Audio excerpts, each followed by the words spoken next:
اعوذ باللہ من الشیطان الرجیم، بسم اللہ الرحمن الرحیم۔ السلام علیکم، امید ہے آپ سب خیریت سے ہوں گے۔ تو آج ہم سورہ آل عمران کی آیت نمبر 3 سے آغاز کریں گے۔ آیت نمبر 3: جس نے آپ پر حق کے ساتھ اس کتاب کو نازل فرمایا ہے جو اپنے سے پہلے کی تصدیق کرنے والی ہے، اسی نے اس سے پہلے تورات اور انجیل کو اتارا تھا۔ لیکن یہاں پر اللہ تعالیٰ کہہ رہا ہے کہ اللہ نے قرآن پاک جو ہے حق کے ساتھ یعنی پوری سچائی کے ساتھ اتارا ہے، جس میں حق سچ کو واضح کر دیا گیا ہے، اور جو اپنے سے پچھلی کتابوں کی تصدیق کرنے والا ہے اور تورات اور انجیل کی صداقت پر قرآن پاک ہمیں گواہی دے رہا ہے۔ اللہ تعالیٰ نے تمام جو ہے انبیاء بھیجے، ان میں جو 4 ہیں جن پر اللہ نے اپنی کتابیں نازل کیں، وہ ہیں حضرت داؤد علیہ السلام جن پر زبور نازل ہوئی، اس کے بعد حضرت موسیٰ علیہ السلام جن پر تورات نازل ہوئی، اس کے بعد حضرت عیسیٰ علیہ السلام جن پر انجیل نازل ہوئی، اور پھر نبی پاک صلی اللہ علیہ وسلم پر قرآن پاک نازل ہوا۔ ہر نبی نے اپنے سے پچھلی کتابوں اور اپنے پچھلے سے کلام کو حق سچ کہا۔ تمام نبیوں نے، حضرت ابراہیم علیہ السلام پر صحیفے نازل ہوئے، تو تمام آسمانی کتابوں کو ہر آنے والے نبی نے اپنے سب پچھلوں کو اس کو قبول کیا، اس کو اپنی شریعت میں شامل کیا، ان پر ایمان لائے۔ تو اس طرح سے جو ہے تمام جو ہے یہودی وہ جو ہے زبور پر اور حضرت ابراہیم علیہ السلام کے صحیفوں پر، تمام کتابوں پر ایمان لاتے ہیں، لیکن حضرت عیسیٰ علیہ السلام اور انجیل پر نہیں۔ اسی طرح حضرت عیسیٰ علیہ السلام جو سیکنڈ لاسٹ اللہ کے نبی ہیں، انہوں نے پچھلی تمام کتابوں کو ایکسیپٹ کر لیا، زبور کو، تورات کو اور انجیل جو ان پہ نازل ہوئی، انہوں نے وہ سب کا سب جو ہے انہوں نے پچھلا سب قبول کر لیا۔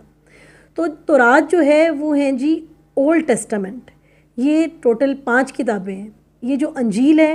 یہ 4 والیومز ہے، 4 اناجیل ہیں، ٹھیک ہے جی۔ ان کے نام ہیں متی، مرکس، لوکا اور یوحنا۔ تو یہ 4 طرح کی اناجیل ہیں، 4 اناجیل ہیں۔ تو یہ ہے نیو ٹیسٹامنٹ، ٹھیک ہے جی۔ ایک اولڈ ٹیسٹامنٹ جو تورات ہے جو 5 کتابیں ہیں، نیو ٹیسٹامنٹ جو یہ 4 اناجیل ہیں، اس کے بعد فائنل ٹیسٹامنٹ یعنی کہ اللہ تعالیٰ نے جو آخری جو کتاب بھیجی وہ قرآن پاک ہے۔ اب ہوا کیا کہ جو پچھلی جو ہیں کتابیں ہیں، یہاں پر ایک فرق تھا کہ یہ کلام یہ اللہ کا ہی کلام ہے اور اللہ کی ہی کتابیں ہیں، لیکن یہاں اللہ تعالیٰ نے حفاظت کی ذمہ داری نہیں لی تھی، کیونکہ ایک ہمیشہ رہنے والا کلام آنا تھا، آخری ورژن، لاسٹ جو ہے فائنل شریعت کا جو ہے مکمل ہونا، تو وہ قرآن پاک میں تھا اور قرآن پاک کی حفاظت کی ذمہ داری لی۔ اب یہ جو باقی کتابیں ہیں، جو انجیل کی کتابیں اور تورات کی، اس میں ان کتابوں میں وہ آیات شامل ہیں، وہ تمام کی تمام آیات جو اللہ تعالیٰ نے اتاری، لیکن اس کا ایک تو ترجمہ تبدیل کر دیا ہے، دوسرا اس میں تشریح شامل کر دی ہے، یعنی اللہ کا کلام بھی ہے اور ساتھ ساتھ ہی اس کی تشریح بھی ہے۔ اب ایک عام انسان جو ہے وہ یہ ایزیلی نہیں جان سکتا کہ آیت کون سی ہے اور تشریح کون سی ہے، لیکن جس کو کمانڈ ہو وہ یہ فرق کر سکتا ہے۔ تو جو آیات ہیں وہ اللہ کا کلام ہی ہے، یہی وجہ ہے کہ تمام انبیاء کی جو کہانیاں ہیں وہ ایک ہی طرح سے بیان کی جا رہی ہیں، اور یہ سب کی سب کتابیں بھی آنے والے نبی کی گواہی دے رہی ہیں۔ ان کتابوں میں بھی ان کے جو ورژنز ہیں جہاں پہ صحیح میننگز اور اصل لینگویج جو سیو ہے اس کی صحیح ترجمے کیے جائیں، تو یہ سب کی سب جو ہے ان تمام باتوں کی تصدیق کر رہی ہیں جو نبی پاک صلی اللہ علیہ وسلم نے فرمائی۔ اور یہ جو کتابیں ہیں جس میں نبی پاک صلی اللہ علیہ وسلم کے آنے کا کہا گیا تھا، قرآن پاک اس بات کی بھی تصدیق کر رہا ہے اور ان کتابوں کے بھی سچا ہونے کی تصدیق کر رہا ہے۔ آیت نمبر 4: اس سے پہلے لوگوں کو ہدایت کرنے والی بنا کر اور قرآن بھی اسی نے اتارا، یعنی وہی اللہ ہے کہ جس نے اس سے پہلے ہدایت کی کتابیں اتاری تھیں اور پھر اسی اللہ نے قرآن اتارا۔ اور اگر اس کلام کو ہم پڑھیں، آپ کو کبھی تورات، انجیل، زبور پڑھنے کا موقع ملے تو آپ کو پتہ لگے گا کہ آپ کو اس کے سٹائل سے ہی پتہ لگے گا کہ یہ اللہ کا کلام ہے۔ بار بار اسی طرح سے ہسٹری آتی ہے، اسی طرح سے قصے آتے ہیں، اسی طرح احکامات آتے ہیں، یعنی ہر چیز جو ہے اس میں جو ہے نا اپنے اپنے ایک ربط میں موجود ہے، اور بالکل آپ کو پڑھنے دیکھتے ہی پتہ چلتا ہے، جیسی آپ کی نظر پڑتی ہے آیات پر، کہ یہ اللہ کا کلام ہے اور یہ کتابیں اللہ نے نازل کی۔ تو صرف یہ ہوا ہے کہ وہ ان میں تحریف ہو گئی، اس کے علاوہ وہ کلام الہی ہے۔ اور مسلمان کا تو ایمان ہی مکمل نہیں ہوتا جب تک ہم تمام انبیاء پر ایمان نہ لائیں، تمام کتابوں پر ایمان نہ لائیں، اور ہمیں مسلمانوں کو یہ حکم دیا گیا ہے کہ انبیاء میں تفریق نہ کرو۔ سورہ بقرہ کی ہی جو آیت ہے جس کی فضیلت کے بارے میں نبی پاک صلی اللہ علیہ وسلم نے احادیث میں فرمایا، سورہ بقرہ کی آخری 2 آیات لا نفرق بین الرسل، کہ ہم کسی نبی میں تفریق نہیں کرتے۔ تو اس کی اللہ نے اتنا زیادہ اس میں کیا ہے کہ تمام انبیاء پر ایمان لانا ہے اور کسی پر فضیلت کو بیان نہیں کرنا ہے۔ ہم جانتے ہیں کہ ہمارے نبی آخری نبی ہیں اور ان پر سب مکمل ہوا، لیکن اللہ نے ہمیں دوسرے نبیوں کے ساتھ موازنہ کرنے سے منع کیا ہے۔ خود نبی پاک صلی اللہ علیہ وسلم نے اپنی احادیث میں اس چیز سے منع فرمایا کہ میرا دوسرے نبیوں کے ساتھ فضیلت میں کسی بھی چیز میں موازنہ نہ کریں۔ ہر نبی کو اللہ نے کسی کو کوئی فضیلت عطا کی، کسی کو کوئی، اور ان کا اتنا مقام و مرتبہ ہے کہ اس بحث میں پڑھنے کی ہمیں قطعاً اجازت نہیں ہے۔ جو لوگ اللہ تعالیٰ کی آیتوں سے کفر کرتے ہیں ان کے لیے سخت عذاب ہے۔ اللہ تعالیٰ غالب اور بدلہ لینے والا ہے۔ تو یہاں اللہ فرما رہا ہے کہ جو لوگ اللہ کی آیتوں کو نہیں مانتے، جھٹلاتے ہیں، اور جن نے اللہ کا حکم جھٹلایا ان کا اللہ تعالیٰ نے حساب کیا،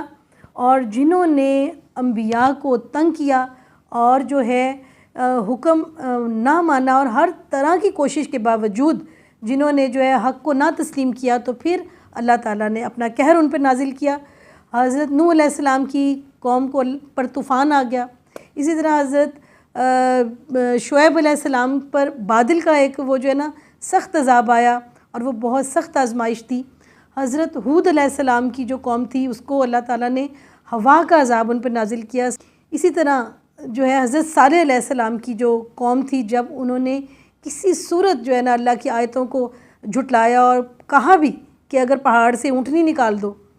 تو جو ہے ہم ایمان لے آئیں گے، اس کے باوجود بھی اس کو جو ہے نا انہوں نے اپنا وعدہ پورا نہیں کیا اور اللہ تعالیٰ کا حکم نہ مانا، خود ایک بات کہہ کر بھی۔ اور باقی قوموں نے بھی اسی قسم کی سچویشن آ گئی کہ انہوں نے اپنے خود قول سے پھر گیا اور جو ہے انبیاء کو تنگ کیا، اور